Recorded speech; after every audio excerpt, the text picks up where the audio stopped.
May I have your attention? I'm Greg Inda. Today, I sit down with Eva la Feva and talk about her puppetry burlesque act. May I have your attention?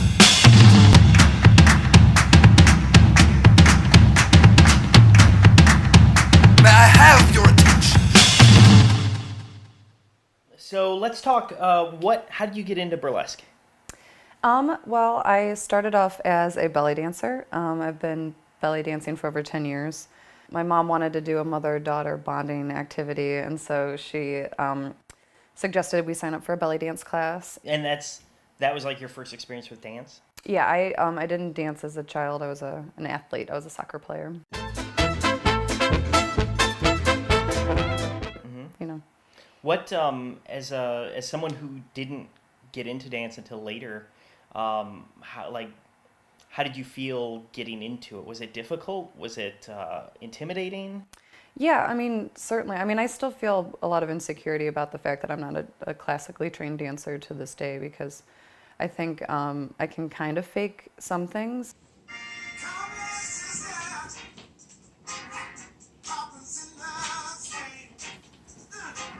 We have a lot of people that had classical training, not only in dance, but people that have a lot of theater background, or really highly skilled circus performers that kind of want to add burlesque elements into their acts, or, you know, have that as another thing to offer. I'm a huge fan of fusion because I think, like, it's really important to find what you uniquely can present. I don't think it would be ever appropriate to dance to Middle Eastern music or wear even like a classic belly dance costume and do striptease in it. Unless, you know, a lot of people will take belly dance costumes as bases and then kind of turn them into something that has a clear burlesque look. I think incorporating a lot of the core movements, which you find in a lot of different dance styles, I think that as long as you're presenting them in a way that's clearly showcasing your overall presentation as a burlesque act, and I think that's where I draw my line, is I try to make sure that it's even if I state that I am a belly dancer, or I have belly dance training, I try to always make sure that the host presents it in a way where they know, the audience that is, knows that they're going to be seeing a burlesque act and not a belly dance act. Who were some of your influences? Who influenced you early on? Well, I started kind of getting into the burlesque world via Lola Vanella, who's a St. Louis burlesque performer and producer.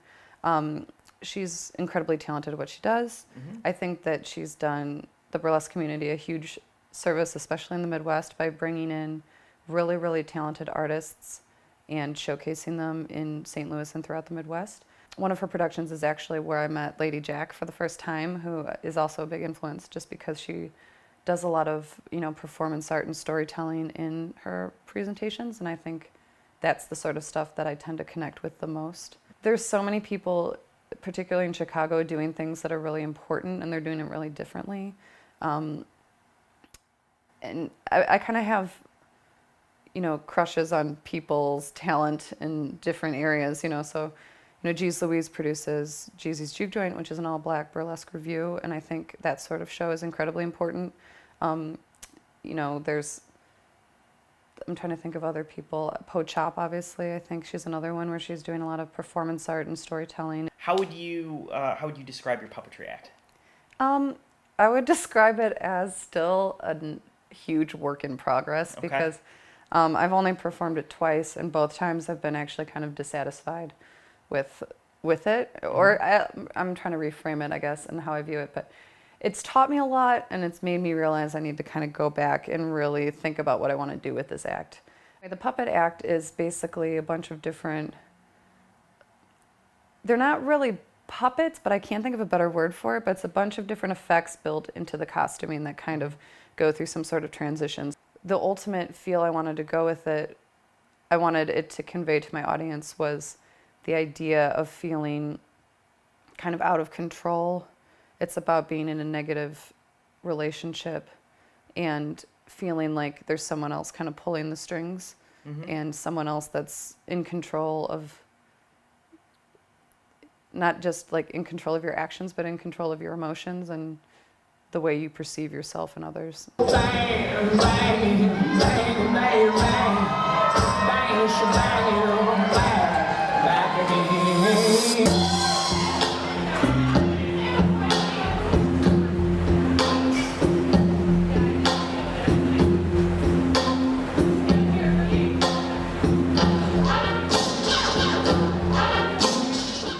lyrics are, I love you, like, and then it'll have like a sentence, and that it just keeps repeating, I love you, like, I love you, like, I love you, like. So I actually sent it to my boyfriend, and I was like, here's a love song for you. And then I started reading the lyrics, and I was like, oh, this is not a love song. This is about someone who is in love with somebody that's like not good for them. So let's talk about the costume pieces themselves. How did you do the costume for this act? How did I do it? Yeah, like where did they come from? I made a lot of the pieces, and then I contracted Red Room to make two of the pieces rather, and another local Chicago performer and costumer named Serena Starr. My cousins were in town. I have two younger cousins, and they were both really into this show called Skin Wars, which is a competitive body painting show. Okay. And so the first episode, I was like, oh my God, I cannot believe there's a show about competitive body painting. And then, of course, after watching like 2 episodes with them, I got totally hooked. Yeah. And I watched the whole series. But the really cool thing about that show is they would do all of these art pieces on like parts of the body, and then they would like move the body, and all of a sudden it would be like a different look and a different effect. And I thought that was so cool.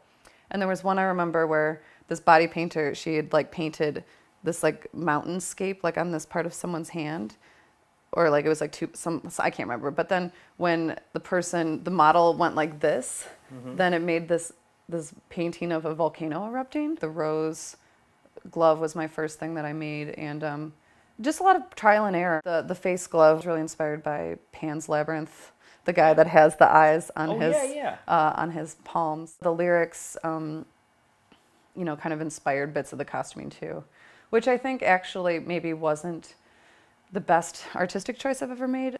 The audience, unless if it's a cover or a really well-known song, I feel like 99% of the audience isn't paying attention to the lyrics of the song. It's just too much to ask your audience to be listening to the intricacies of spoken word while also seeing like 16 things happening on stage. When is an act complete for you? Are any of your acts complete? No, Are they I don't always think so. Work in progress? I think they're always a work in progress, and it's weird because certain acts, I've performed, and it hasn't been until I've performed it for like a year or so that I'm like, oh, no, this is how I have to approach this part, or like, oh no, I think that this is really what this is about. I feel like most people are constantly refining their acts. I think, I feel like the minute you're like, this is completely done, I'm never going to change a single thing, I'm going to put a bow on it and just leave it like, I think that can be limiting. I think that there's always, and I think, personally, I learn something more every time I perform an act. So sometimes like I'll try something a little bit different and it really gets a great reaction from the audience. And so then I'm like, oh, maybe I need to do this differently. Or vice versa. Sometimes you try things and they're just an epic flop and you're like, okay, well, I'm never doing that again. Yeah. Sometimes it would be nice to just have a nice little framed act where you can be like, look at this, I made this. And you can see it. But like, even video recordings of acts, they're just never quite the same as being there. I mean, it's the beauty of dance is that it's fleeting. Well, that's interesting that you bring up a video and it not translating differently, because I know that one of your goals for the puppetry act is to produce a video of it. Yeah, the one thing I really learned with my puppetry act is that a lot of the effects that I built are very small, and they're very intricate up close. But on a big stage, I recently performed it. Earlier this year, I performed it in a really, really big space, and I got the video back, and I was really disappointed and I could tell while I was performing it, because I could see people in the audience kind of like squinting I feel like, and then there were certain reveals and certain moments where I felt like people were kind of like, and I think, it was like one of those things that as I was on stage, I'm like, damn it. As a producer, at what points do you book more serious content? My big thing is I want to set my performers up to succeed. So, I sometimes really serious acts, I want to make sure that I'm showcasing them in an area where they're not going to be met with crickets.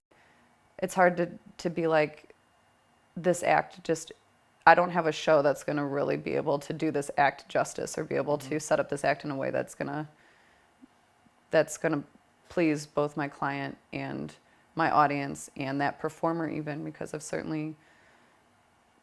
I've made mistakes and put people in situations where they didn't have a positive experience. Everyone makes mistakes, and producing, I think you make a lot more of them because you're working with so many more people in a more intimate level than just performing it alongside them in a show. What is it like building an act that is a little bit more serious in tone than like a comedic act? How do you find you have to approach it differently? It's a lot scarier, and I think I don't think a lot of people want to see serious acts, but if they see a really well done serious act, then it can be really moving. With comedy, you have a little bit more of a free pass. If something falls off, you can be more like womp womp and make it part of the comedy, as opposed to like a serious act. If something goes wrong, then all of a sudden people are like, oh, well, that wasn't planned. I always think of the expression like art is a conversation, not a lecture.